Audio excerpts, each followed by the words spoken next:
कौन सा पॉलिटिशियन है जिसके पास हम लोग नहीं गए? सत्ता पक्ष, विपक्ष, अरे निर्दलीय, किसके पास नहीं गए? हर किसी के पास गए हैं। कोई जो सामने इम्पैक्ट दिखा हो? हाँ, कुछ व्यक्ति जरूर हैं, व्यक्ति विशेष जो बोले हैं, ठीक है, लेकिन उसका भी बहुत ज़्यादा कुछ इम्पैक्ट नहीं हुआ, लेकिन फिर भी हिम्मत तो किए। अब रही बात, दुर्भाग्य वाली बात ये है कि सेंटर में बैठे हुए India, that is union of state, ठीक है, उस स्टेट के, उस इंडिया के पीएम की बात कर रहे हैं, देश विदेश घूमते हैं, कभी यहाँ बिहार नहीं दिखा आपको। बिहार में बजट का एलोकेशन कर दिए इस बार, क्यों? अरे जनता बेवकूफ़ है क्या? नहीं देखती है कि इतने सालों से जिस बिहार को थके बदहाली में छोड़ दिए, 2 बार से बजट निकाले हैं, इतना ज़्यादा एलोकेशन क्यों हो रहा है? इतना ज़्यादा एलोकेशन क्यों हो रहा है? कारण क्या है? क्योंकि यहाँ से चयनित जो गए हुए हैं वही आपको ना टिका करके रखे हुए हैं, इसीलिए बजट का एलोकेशन कर रहे हैं। अच्छा, ये बताइए कि अभी जो अभी गर्दनी बाग में अभी जो छात्र बिल्कुल ना की संख्या में दिखाई दे रहे हैं, बस कुछ ही लोग हैं, आप लोग 4-5 लोग हैं यहाँ पर, ये आखिर मेला खाली क्यों हो गया? क्यों आखिर आप लोग अकेले पड़ रहे हैं?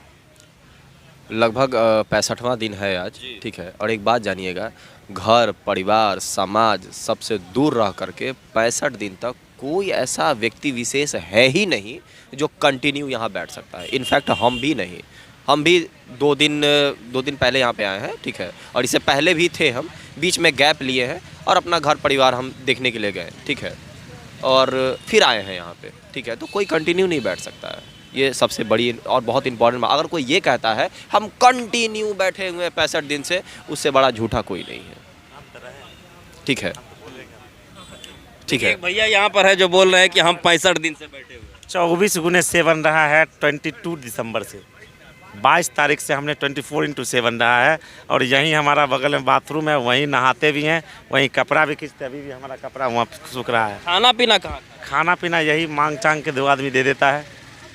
इसको हमने खान के ऑफिस में भी हमने बोला था जो हमने सर वो आंदोलन जो यह आंदोलन नहीं है, यह शिक्षा सत्याग्रह है, और यह पहली बार यह मतलब एक ये आप जिस प्रकार से बता रहे हैं कि ये एक आंदोलन नहीं, एक तपस्या है, और यह चमत्कार पर टिका हुआ है। हम उनको बोले थे ऑफिस में, यह कोई हस्ती नहीं है जो इसको चला सकता है। बोले ना 65 दिन रहना मुश्किल है, कोई हस्ती नहीं है जो नहीं यहाँ बैठ के रह सकता है 65 दिन एक जगह, और वो भी नाले हुआ ठंडी हमने सारा यहाँ बिताया है। वो रात भी देखा है जिसमें 2 आदमी थे, और उसके बाद राहुल में बगल में डंपिंग यार्ड है, ठीक है, 2 हमारे पास रिसीविंग पड़ा हुआ है, ये क्या पटना नगर निगम का। बस एक रिक्वेस्ट किए, लाइट लगा दीजिए, टॉयलेट ले दीजिए। ये पटना हाई कोर्ट के द्वारा ऑथराइज धरना स्थल है, लेकिन दुर्भाग्य वाली बात है कि एक टॉयलेट तक नहीं है। अरे एक बात बताइए, नित्य क्रिया से निवृत्त होने के लिए हम लोग 2-2 किलोमीटर बाहर जा रहे हैं, शर्म वाली बात नहीं है बिहार के लिए। ये भी भाई जी ठीक है, रेगुलर रहे हैं, ठीक है, ये भी अंदर से ना त्रस्त हो चुके हैं, त्रस्त मतलब फ्रस्ट्रेट हो गए हैं कि अब हमको घर जाना है, ठीक है। क्या कारण है आखिर, वजह क्या है जो इतने दिनों से धरना चलने के बावजूद भी किसी कानों में जू तक नहीं जा रही है? क्यों आखिर? एक बात जानिएगा, ये जो सत्ता में जो कोई भी बैठते हैं ना, उनको वैसे अधिकारी चाहिए जो हमारा हुक्म बजाए, ठीक है, और उनके पद्धति के हिसाब से, चाहे वो धांधली हो, सेटिंग हो, या किसी भी अन्य मामले से हो, अगर वैसे आदमी चयन होंगे, ठीक है, तो क्या लगता है उनका बात नहीं सुनेंगे। लेकिन जो ईमानदारी से जाएंगे, ठीक है, जिनमें करप्शन वाला ऐसा कोई भाव नहीं होगा, क्योंकि वैसे पद्धति से वो गए ही नहीं है, वो अपने ईमानदारी से गए हैं, तो वो आदमी कम से कम थोड़ा तो रेसिस्ट करेगा। और जब ये थोड़ा जब होता है ना, तो बहुत हो जाता है, इसी से सिस्टम सुधरता है। लेकिन दुर्भाग्य वाली बात यह है क्योंकि बिहार में यही चलता आया है। हाँ, तो फिर यहाँ पर ये जो भीड़ दिखाई दे रही थी 2 दिन 3 दिन पहले, वो अब दिखाई देगी कि नहीं? देखिए लगातार इस आंदोलन में खान सर फिर से आएंगे कि नहीं, रहमान सर आएंगे कि नहीं? Khan sir, Rahman sir, Ramanshu sir, Rohit sir, सारे लोग आए हैं ना जी, आए हैं ना। अब रही बात ये कि कोई आदमी अपना लाइवलीहुड छोड़ करके यहाँ पे बैठ जाएगा। कुछ दिन यहाँ पे आकर के रुके रामांशु सर, कुछ दिन क्या, बहुत दिन, लगभग 50 दिन यहाँ पे आकर के रुके, ठीक है, यहाँ पे सोए, ठीक है। जो उस व्यक्ति का ना लाइफ स्टाइल जा करके देख लीजिए, ठीक है, वो व्यक्ति अगर यहाँ पे आकर के यहाँ पे बैठ करके जा रहा है ना, ये बहुत बड़ी बात है। सो करके जा रहा है वो बहुत बड़ी बात है। इसीलिए ये मत कहिए कि यहाँ 4 दिन की चांदनी फिर अंधेरी रात, ठीक है। लेकिन इतना जरूर बोलेंगे, शिक्षा माफियाओं पे बहुत कड़ा स्टेप लेने का ज़रूरत है। और re examination is not the solution, because चोरी करने का कोई दूसरा धंधा ही लोग अपनाएगा। अभी चोरी हुआ है सीढ़ी लगा करके, बाद में जा करके फंदा लगा करके चोरी करेगा, लेकिन चोरी होगा जरूर। इसीलिए सीबीआई का जांच हो। सबसे पहले बता रहे हैं, एकदम पूरा सीरीज से बता रहे हैं, सबसे पहले तो बहुत बढ़िया एसओपी बैठे, जो पूरा का पूरा प्रक्रिया को ना मतलब पारदर्शी रूप से, ठीक है, मतलब हर चीज़ स्टूडेंट के इंटरेक्शन के हिसाब से, ठीक है, कि हर चीज़ मतलब कन्वीनियंट इंटरेक्शन सबके हिसाब से वो सेटअप हो, ठीक है, पारदर्शी तरीके से हो और एसओपी बने। इसके बाद री एग्जामिनेशन कंडक्ट कराए, ठीक है, और री एग्जामिनेशन कंडक्ट कराने के बाद उसी धारा में, उसी स्ट्रीम में बीपीएससी का जांच भी चलता रहे। क्योंकि कारण क्या है, ये जांच होने में ना बहुत लंबा चौड़ा प्रक्रिया है, क्योंकि इसमें सिर्फ बीपीएससी का 70वीं का जांच नहीं है, बीपीएससी का इतिहास है करप्शन वाला, ठीक है, उसको भी थोड़ा खंगाला जाए, उसको भी खंगाला जाए। पर आने वाले जो शिक्षक हैं, एक मिनट जो इस जी, बीपीएससी का इतिहास करप्शन वाला है, उसको खंगाला जाए। वो खंगालेगी, उसमें समय लगेगा। 70वीं देखेगी, उसमें समय लगेगा। सीसीटीवी फुटेज से, कैमरा से लेकर के सारा चीज़ का देखेगी, उसमें समय लगेगा। और शिक्षा माफियाओं पे भी जो बार बार पर्दा कर दिया जाता है कि हाँ बीपीएससी, अरे बीपीएससी तो चोर, सॉरी, बीपीएससी एक संवैधानिक संस्था है, वो चोर नहीं हो सकती है। लेकिन बीपीएससी के अंदर में बैठे हुए जो पीठासीन व्यक्ति है, वो चोर नहीं, वो बेईमान है, डाकू है, महाकरप्ट इंसान है, ठीक है। तो उन सारे व्यक्तियों पे प्रक्रिया होना चाहिए। और इन सारे चीज़ में एक चीज़ मत भूलिएगा, शिक्षा माफिया भी एकदम गुट बना करके बैठे हुए हैं। और इन सारे के ऊपर जो कहा था ना कि शेरों के ऊपर सवा शेर कौन है, तो सवा शेर है हमारा गवर्नमेंट। और गवर्नमेंट को चयन करने वाले दोषी हम लोग हैं, हम लोग हैं जो जाति, धर्म, मजहब, ठीक है, अरे कुछ नहीं तो भाई हमर जिला जवार के आदमी है, हमर आदमी, अरे तुमको जानता नहीं हो, तुमको वैल्यू तक नहीं देता होगा, तुमको कुत्ता की तरह ट्रीट करता होगा। और ये हुआ है बिहार में, ठीक है। लेकिन फिर भी अपना बिना बुद्धि विवेक लगाए हुए उस व्यक्ति को चयन कर देते हो, बिना उसका ट्रैक रिकॉर्ड जाने हुए। अरे इससे बढ़िया निर्दलियों को दे दो। अरे नहीं समझ में आता है तो नोटा दबा दो ना, नोटा दबाओगे तो कम से कम इलेक्शन कमीशन ऑफ इंडिया को ये लगेगा कि इस क्षेत्र में ऐसे कोई व्यक्ति नहीं है जो यहाँ का रिप्रेजेंटेशन कर सकता है। They all are incompetent. लेकिन तुम लोग नहीं कर सकते हो क्योंकि बुद्धि विवेक ही नहीं है, क्षमता ही नहीं है तुम्हारा। तो काहे का यहाँ पे उधर दिखाइए, उधर देखिए, बीपीएससी का ही है, TRE 3 वाला, ठीक है। गिनती का 3 अभ्यर्थी है और 3 पत्रकार है वहाँ पे। दिन से बैठे हुए हैं वो लोग लगभग हम लोग का 65वां दिन है ना, तो वो लोग का 50 दिन लगभग हो रहा होगा, ठीक है। दुर्भाग्य है ना, बीपीएससी है वो भी TRE वाला। ये जो नीतीश कुमार जी और जो गठबंधन वाली सरकार आई हुई थी, जो कह रही थी कि 10 लाख नौकरी दे रहे हैं, या 10 लाख नौकरी का एविडेंस है ये। लगभग 4.25 लाख अभ्यर्थी का चयन हो चुका है, सॉरी वैकेंसी निकल चुकी है, ठीक है। लेकिन लाखों अभ्यर्थी ऐसे हैं जो सप्लीमेंट्री रिजल्ट ना होने के कारण रोड पे बैठे हुए हैं। लेकिन अभी गिनती के कितने हैं, मात्र 3। रिप्रेजेंटेशन है ना इनका भी, आवाज़ उठ रहा है ना इनका भी, तो हमारा भी आवाज़ ऐसे ही उठ रहा है। अरे हर लोग त्रस्त है, हर लोग जानता है कि यहाँ चोर है, बेईमान है, डाकू है। लेकिन एक ही बात दिमाग में घुसता है, बिहार में ऐसा ही होता है, बिहार में ऐसा ही होता है।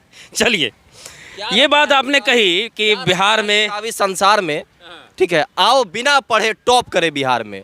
बोलते हैं गरीब गुरुआ का बेटा, अरे आशा वर्कर का बेटा SDM बन गया ना जी, तुम लोग सवाल उठाता है, प्रवक्ता लोग यही बोलते हैं। लेकिन उन मूर्खों से एक बात पूछिए कि 100 में से टॉप 20 परसेंटाइल तो भाई अपने मेरिट से जो टॉप क्रीम मेरिटोरियस स्टूडेंट होते हैं वो तो चयन हो जाते हैं, उनको तो कोई नहीं रोक सकता है। लेकिन व्हाट अबाउट द एवरेज, हम लोग तो एवरेज। अरे मेरा पूरा ट्रैक रिकॉर्ड देख लीजिए, लगभग 10वां से लेकर के हम MSc किए हुए हैं, मेरा BEd हो चुका है, ठीक है। कभी भी ना, हमेशा फर्स्ट डिवीज़न रहा है, लेकिन टॉप नहीं किया आज तक। हम खुलेआम बोल रहे हैं ऑन कैमरा, कभी टॉप नहीं किए। लेकिन ये भी नहीं है कि हमारे में काबिलियत नहीं है। हम एक बार मेंस भी लिख चुके हैं 67th में, ठीक है। इस बार फिर मेंस लिखने जा रहे हैं।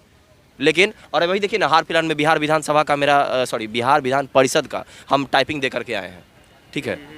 तो ऐसे नहीं है, we are not the non serious candidate. जो नोटिस पर नोटिस निकाल रहे, they are completely non serious. अरे वो लोग का नॉन सीरियस का नतीजा है कि नॉर्मलाइजेशन को लेकर के बवाल हो गया। अरे एक नोटिफिकेशन निकाल देते उस टाइम में जो नोटिफिकेशन का जरूरत था तो ये बवाल ही नहीं होता। 2 एग्जाम ले लिए, एक पेपर का 2 एग्जामिनेशन, वो भी इतना बड़ा चयनकर्ता बॉडी, ठीक है, और 5 लाख से भी कम आपका ये क्या कहते हैं एप्लीकेशन गिरा था। आपको किस बात के लिए नॉर्मलाइजेशन था भाई?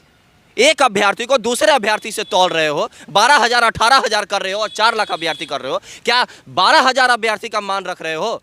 यहाँ पे एक अभ्यर्थी का भी उतना ही वैल्यू है जितना 4 लाख अभ्यर्थी का वैल्यू। इतने मूर्ख हो, ये चीज़ नहीं समझ में आ रहा है। कहाँ गया इक्वलिटी का मामला? अरे 16 आर्टिकल क्या गिनाए हम, क्या गिनाए हम आर्टिकल? सीरीज से आर्टिकल याद हो चुका है और वैसे भी याद है। लास्ट में बस एक ही बोलेंगे, हम लोग को ना मानहानि हो रहा है। हम लोग को ना मानहानि हो रहा है। रोड पे बैठा करके हम लोग का कौन सा मान बढ़ा रहे हो? ये मानहानि ही हो रहा है। लेकिन ये चीज़ हमारा गवर्नमेंट नहीं जान रहा है। हमारा गवर्नमेंट तो चलो ठीक है, क्या हम बोले मतलब। अच्छा एक बात बताइए कि यहाँ पर जो शिक्षक आ रहे हैं इस धरना को प्रोटेस्ट देने के लिए, इस धरना को बल देने के लिए, क्या लगता है वे तमाम लोग दूध के धुले हुए हैं? एक बात बताइए, यहाँ पे जो लोग आ रहे हैं, चाहे वो खान सर हो, यहाँ पे जो लोग आ रहे हैं, आपको क्या लगता है कि सब कोई अपना मर्म जानने के लिए आता है क्या? कि हाँ वहाँ पे जा करके हम ऐसा कुछ करेंगे कि पूरा बिहार को सुधार देंगे? नहीं, हम भी यहाँ पे पूरा बिहार को सुधारने नहीं बैठे हुए हैं। हम बस ये चाहते हैं कि ये जो चयन प्रक्रिया है ना, ये पारदर्शी हो और भाई चोरी चकारी ना हो, ताकि हम जैसे, मेरे जैसे खासकर एवरेज अभ्यर्थी भी ये ख्वाब देख सके कि हाँ हम लोग भी अधिकारी बन सकते हैं, ठीक है। नहीं तो यहाँ बिहार में ना एवरेज का कोई गिनती नहीं। एक बात जानो, ठीक है, कुछ नहीं होगा ना, हम अपना बड़ाई नहीं कर रहे हैं, ठीक है, हम बहुत अच्छे टीचर हैं, हम भी पढ़ाते हैं, ठीक है, हम भी बहुत अच्छे टीचर हैं, ठीक है। एटलीस्ट बीएड का डिग्री है हमारे पास। अरे ये लोग मेरा ज़्यादा से ज़्यादा क्या करेगा? डिमांड कर देगा, FIR दर्ज कर देगा। कर दे दो ना यार, करने दो ना। हम DPS में पढ़ा चुके हैं, ठीक है, हम रेडियंट में पढ़ा चुके हैं, तो हमको इस बात का टेंशन नहीं है भाई। हम आराम से आजीविका अपना पूरा कर सकते हैं। आज के डेट में देखिए टीचर्स कितना कमा रहे हैं, खुलेआम बोल रहे हैं कितना कमा रहे हैं, ठीक है। मेरे में भी पोटेंशियल है, हम कमा सकते हैं, ठीक है। इसलिए टेंशन हमको इस बात के लिए नहीं है कि BPSC डिबाड कर देगी। और ये मुंह छुपाना बंद करो, हम तुम लोग को ही कह रहे हैं, अभ्यर्थीगण भाई मेरे, मुंह छुपाना बंद करो, क्योंकि कितने को कैद करोगे। 74 वाला, सन 74 का याद है ना, जेल भरो आंदोलन। अगर उस टाइम में अगर ये होता ना कि यार जेल में चले जाएंगे, पूरा ज़िंदगी बर्बाद कर देगा। अरे मेरे पिताजी खुद जेल गए हुए हैं। अरे क्या बोले, मुजफ्फरपुर का ट्यूबलाइट फोड़े थे पेट्रोल पंप का, तो क्या उनको टेंशन नहीं था? भाई ये गंगोत्री है, ये गर्दनी बाग की गंगोत्री है, ये BPSC नहीं है। कुंभ बाद में नहाना, पहले यहाँ आकर के एक दिन नहा लो, ठीक है, एक दिन गुजार लो। यहाँ एटलीस्ट आओगे ना तो ये पता चलेगा कि ऑन कैमरा जो बात आता है और सामने आता है क्या रियलिटी है, कितना कष्ट से है। उधर दिखाइए धूल फाक रहे हैं हम लोग, इधर डंपिंग यार्ड है, एक टॉयलेट नहीं है और बोल रहे तो यहाँ अंदर में ना थ्रोट इन्फेक्शन हो चुका है। कितना चिल्लाएं हम। देखिए निश्चित तौर पर जो अभ्यर्थी यहाँ पर 65 दिनों से आंदोलनरत हैं उनकी परेशानी को समझ पाना बहुत ही कठिन है, लेकिन आंदोलन लगातार जारी है। आगे देखना है कि यह लड़ाई कहाँ तक चलती है और कब जा कर के इस लड़ाई को एक मुकाम हासिल होता है। बने रहिए हमारे साथ, बहुत बहुत धन्यवाद।